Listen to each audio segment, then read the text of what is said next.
Selama dalam konteks 14 pasal isu krusial, ya. Kalau selama 14 isu ada, kita akan membuka pembahasan. Selain dari itu tidak. Bukan pasal penghinaan presiden, tapi namanya adalah penyerangan harkat dan martabat kepala negara, ya. Itu sebetulnya isu yang sudah selesai kita perdebatkan. Karena kalau itu kita perdebatkan terus, saya bisa pastikan sampai kiamat kurang 2 hari tidak akan ada kata sepakat.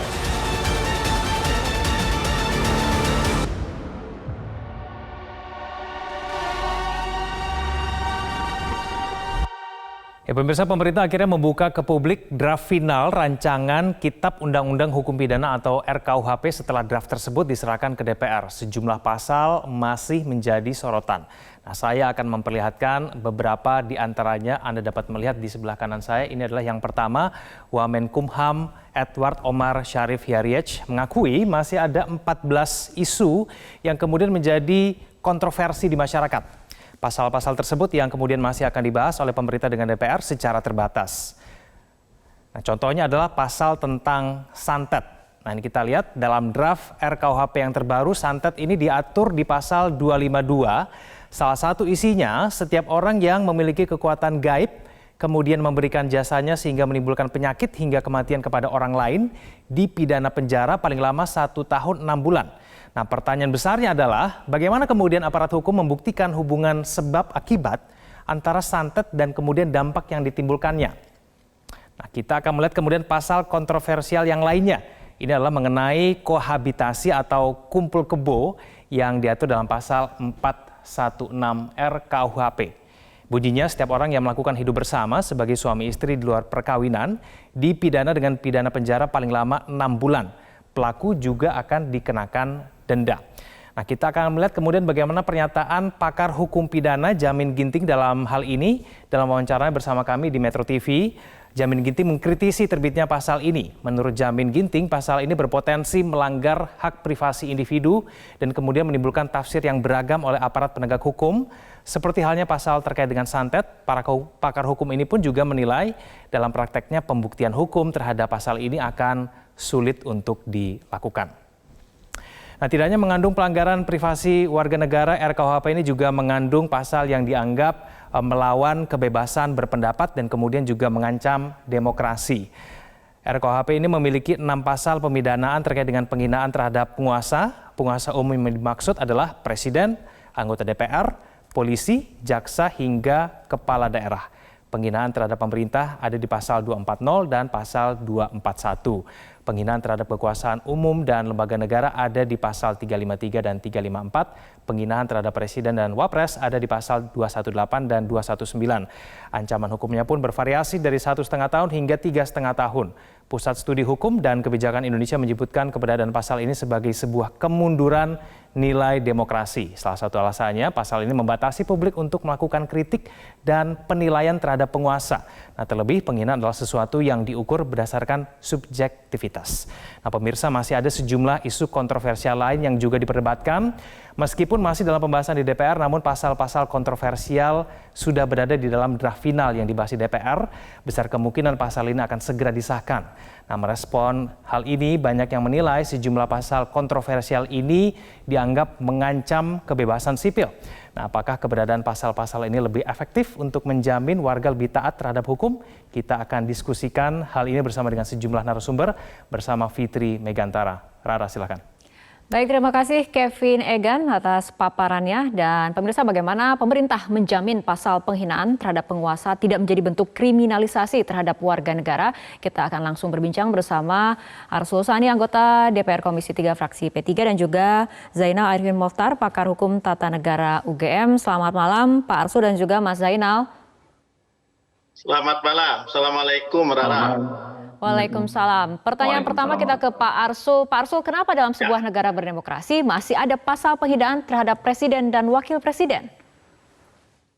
Ya, pertama mungkin ini harusnya ditanya kepada pemerintah karena ini RUU inisiatif pemerintah. Tapi oke lah saya jawab. Ya, Rara, di banyak negara manapun kalau kita bandingkan isi KUHP maka 3 kelompok delik atau tindak pidana itu berbeda-beda.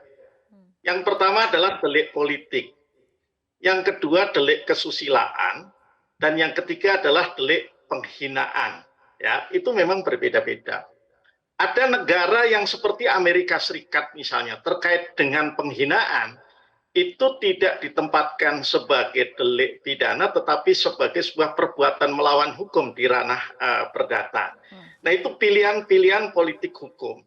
Tetapi di sejumlah negara demokrasi juga seperti di Eropa itu dikenal juga pasal-pasal yang disebut sebagai lèse majesty, ya, pasal atau penghinaan atau penyerangan terhadap harkat dan martabat kepala negara.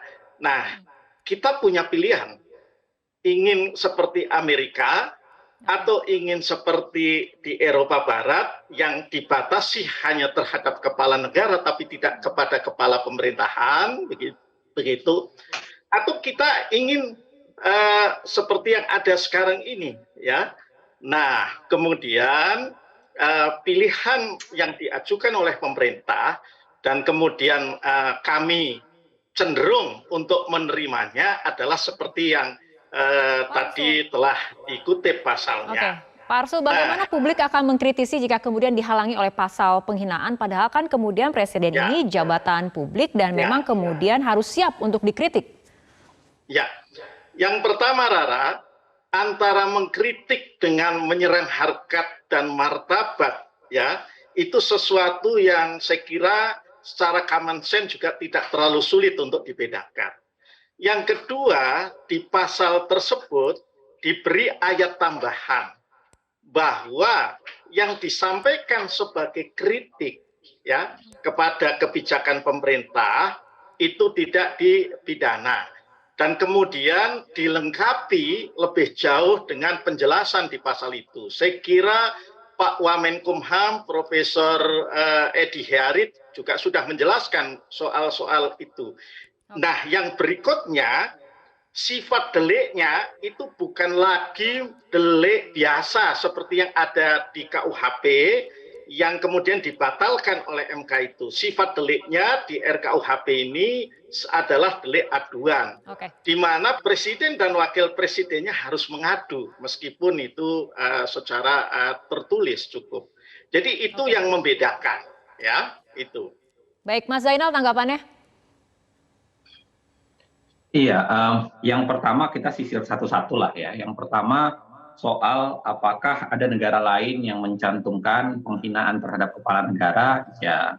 Tetapi harus diingat bahwa tidak banyak negara dengan sistem presidensil menempatkan hal itu. Karena biasanya negara-negara yang menempatkan adanya penghinaan itu adalah negara-negara yang menggunakan sistem parlementer. Khususnya ketika dia punya tradisi monarki, ya, kayak di beberapa negara seperti kayak Inggris, kemudian kayak Thailand, ada banyak negara-negara dengan konsep itu. Tetapi kalau dalam sistem pasal ini tidak sesuai apabila diterapkan di Indonesia?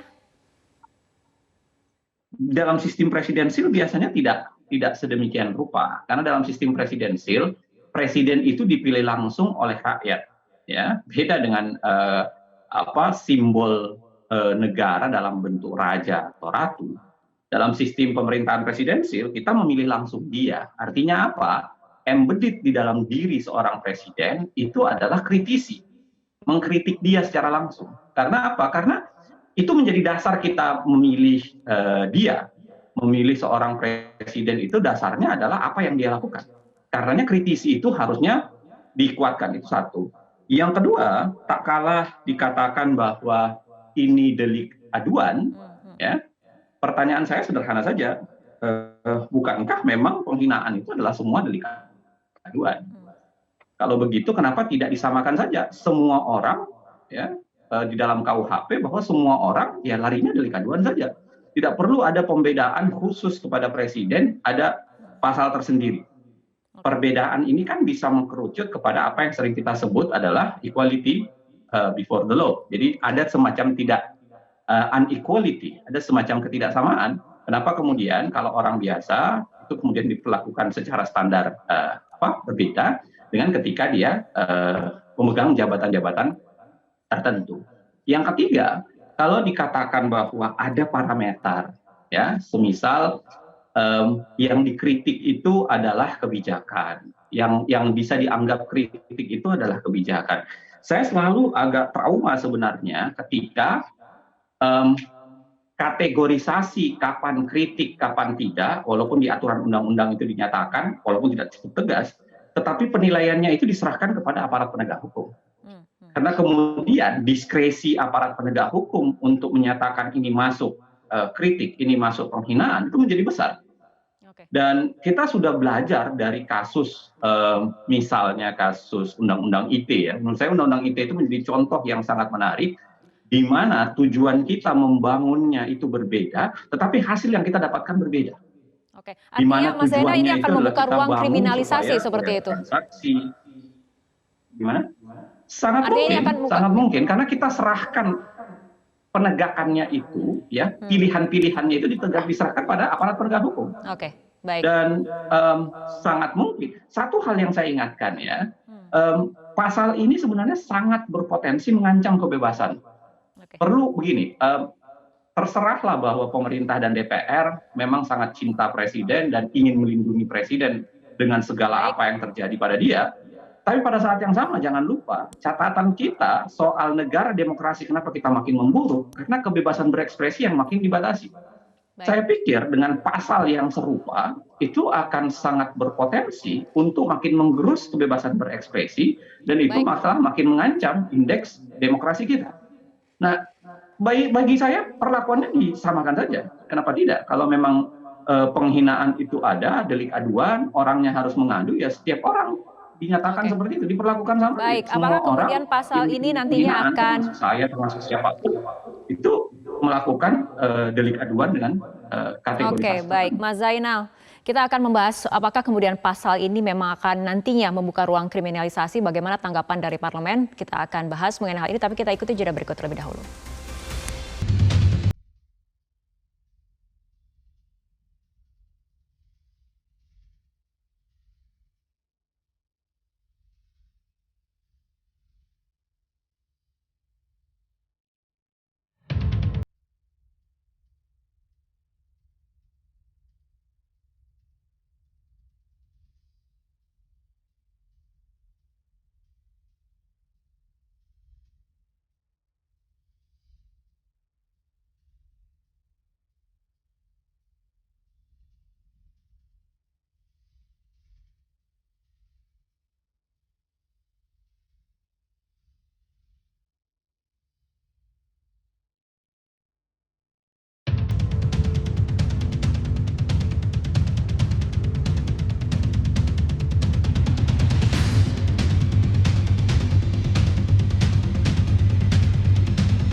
Pemirsa, kita lanjutkan kembali perbincangan Pak Arsul mengenai pasal penghinaan terhadap Presiden dan Wakil Presiden dan kekhawatiran bahwa ini akan membuka ruang kriminalisasi. Bagaimana tanggapannya?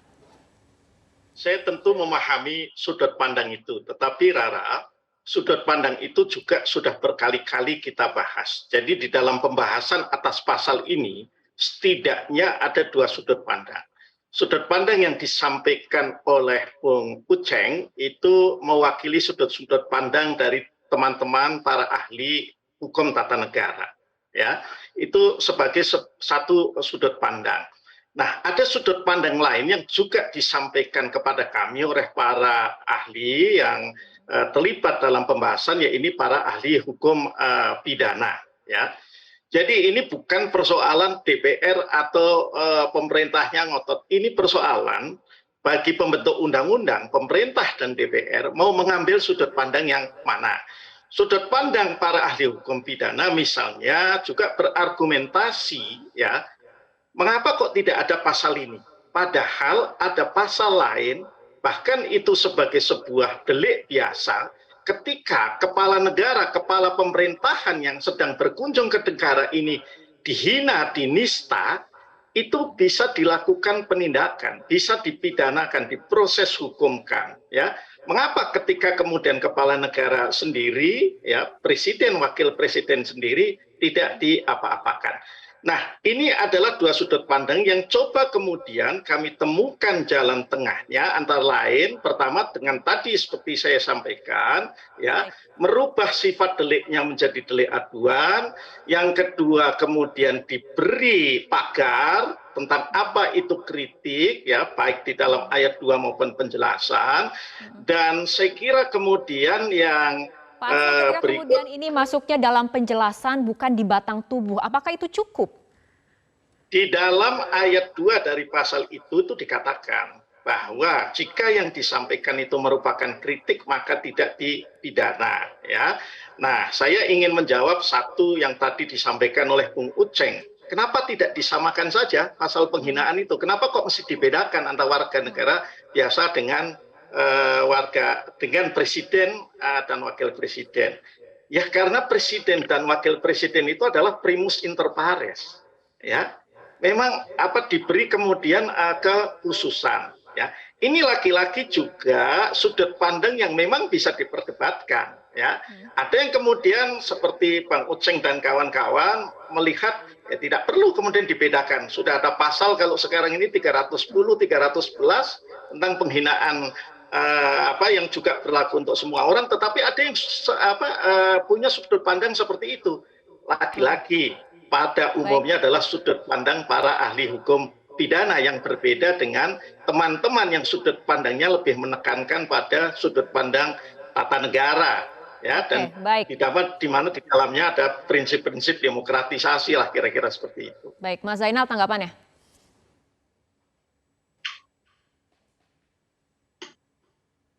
Iya, saya kira begini, sudut pandang kami kenapa mempertahankan itu karena belakangan negara bergerak ke arah yang makin tidak demokratis dan itu berbahaya sebenarnya, ya. Ketika ditambahkan dengan unsur-unsur yang mempermudah kriminalisasi bagi warga, itu pasti akan semakin menaikkan early warning system bagi kita semua bahwa ini negara berbahaya.